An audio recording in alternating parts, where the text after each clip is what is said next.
Halo semuanya, perkenalkan nama saya Francina Delia dengan NIM 21-2024-099.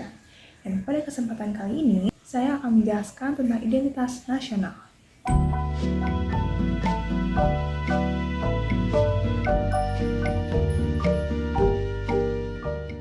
Nama dan NIM yang tadi saya sebutkan itu sebenarnya juga termasuk dalam identitas loh. Tapi apa sih sebenarnya identitas itu? Identitas adalah ciri-ciri atau jati diri yang melekat pada seseorang atau suatu kelompok yang membuatnya berbeda dari yang lain. Ciri-ciri ini bisa merujuk pada ciri fisik yang dimiliki seseorang atau benda tertentu. Misalnya, orang Asia Timur seperti dari Cina, Jepang, dan Korea umumnya memiliki mata yang cenderung sipit dengan lipatan kelopak mata tunggal atau monolit, serta warna kulit yang kuning langsat hingga cerah. Sedangkan orang Asia Tenggara seperti Indonesia, Filipina, dan Thailand memiliki mata yang lebih besar dengan lipatan kelopak mata ganda atau double eyelid, serta kulit yang cenderung sawo matang hingga gelap. Selain itu, jati diri juga bisa berupa dokumen atau surat keterangan yang menggambarkan identitas dari riwayat hidup seseorang. Contohnya adalah kartu tanda penduduk atau KTP dan kartu tanda mahasiswa atau KTM. Setelah memahami identitas secara umum, sekarang saya akan membahas tentang identitas nasional. Identitas nasional berasal dari kata national identity yang berarti jati diri nasional, yaitu jati diri yang dimiliki oleh suatu bangsa. Di sini ada dua faktor penting dalam pembentukan identitas nasional, yaitu yang pertama faktor primordial dan yang kedua faktor kondisional. Faktor primordial ini bersifat objektif atau bawaan alamiah yang melekat pada bahasa tersebut. Contohnya adalah geografi, ekologi, dan demografi. Geografi di sini contohnya seperti Indonesia sebagai negara kepulauan dengan banyak suku dan budaya. Lalu ekologi seperti iklim tropis yang memengaruhi gaya hidup dan mata pencaharian. Misalnya, masyarakat yang bermata pencaharian sebagai petani di daerah dengan tanah yang subur. Serta demografi yaitu keberagaman suku bangsa seperti suku Jawa, Sunda, Batak, dan lainnya yang tetap bersatu dalam negara Indonesia. Tiga hal tersebut menjadi elemen penting dalam pembentukan identitas nasional. Yang kedua adalah faktor kondisional. Faktor ini bersifat subjektif atau dipengaruhi oleh keadaan tertentu. Misalnya, faktor historis atau sejarah seperti proses perjuangan bangsa Indonesia dalam merebut kemerdekaan dan membentuk rasa nasionalisme.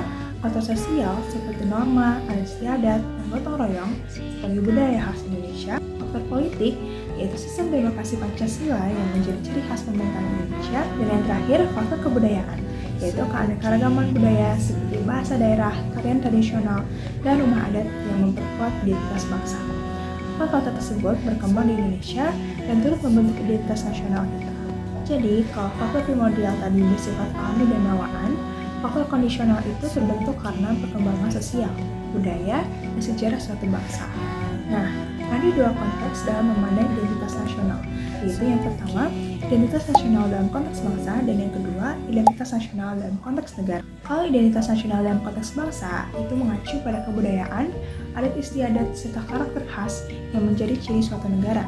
Contohnya adalah pakaian adat, batik, rumah adat, tarian tradisional, hingga nilai-nilai budaya seperti gotong royong dan ramah tamah.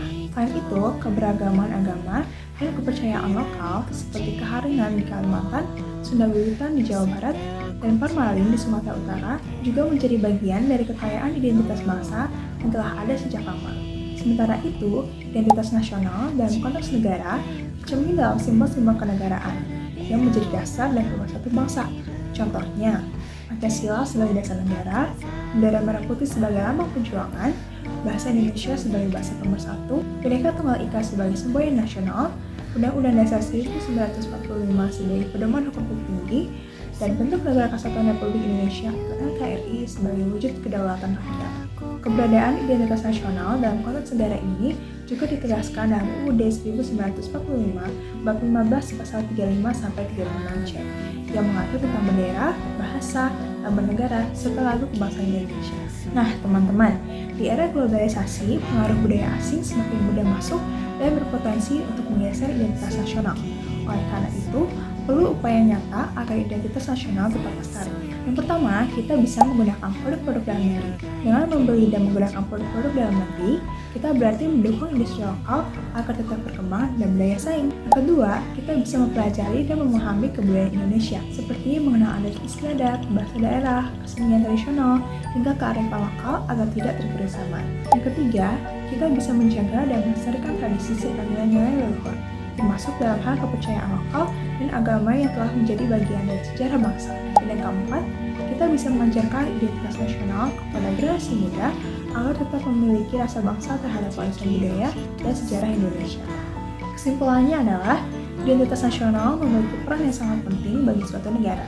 Selain sebagai tanda pengenal yang mudah dikenali dan dihormati oleh bangsa lain, identitas nasional juga menjadi cerminan eksistensi suatu bangsa. Tanpa identitas yang kuat, sebuah bangsa bisa kehilangan jati diri dan sulit bertahan di tengah perubahan zaman.